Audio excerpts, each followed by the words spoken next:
నిర్మాతలను OTT సంస్థలు శాసిస్తున్నాయి ఇప్పుడు. ఒక్క ముక్కలో చెప్పాలంటే వాళ్లు తీసిన సినిమాల రిలీజ్ డేట్స్ కూడా వాళ్లు సొంతంగా డిసైడ్ చేయలేకపోతున్నారు.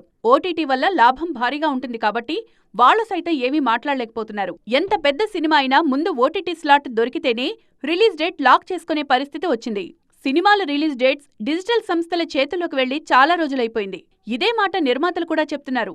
వాళ్లను కాదని మేమేం చేయలేమని నాగవంశీ, బన్నీవాస్ లాంటి యువ నిర్మాతలే కాదు, దిల్ రాజు, అల్లు అరవింద్ లాంటి సీనియర్లు కూడా ఓపెన్ గానే ఒప్పుకుంటున్నారు. అక్కడే అర్థమైపోతోంది ఓటీటీ డామినేషన్ ఎలా ఉందనేది.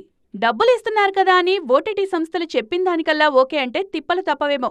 వాళ్ళెంత దూరం వచ్చినా ఓకే కానీ కంటెంట్ విషయంలో మాత్రం ఫ్రీడమ్ ఉండాలి.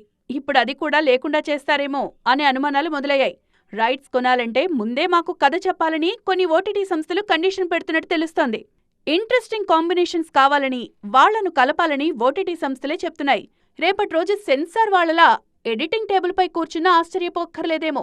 ఇప్పటికే అగ్రిమెంట్ బ్రేక్ చేసి పోస్ట్పోన్ చేసిన సినిమాల రేట్స్ 5%, 10% అంటూ కోసేస్తున్నారు. కొన్ని అగ్ర నిర్మాణ సంస్థల సినిమాలను కూడా ఓటీటీలు రిజెక్ట్ చేశాయి.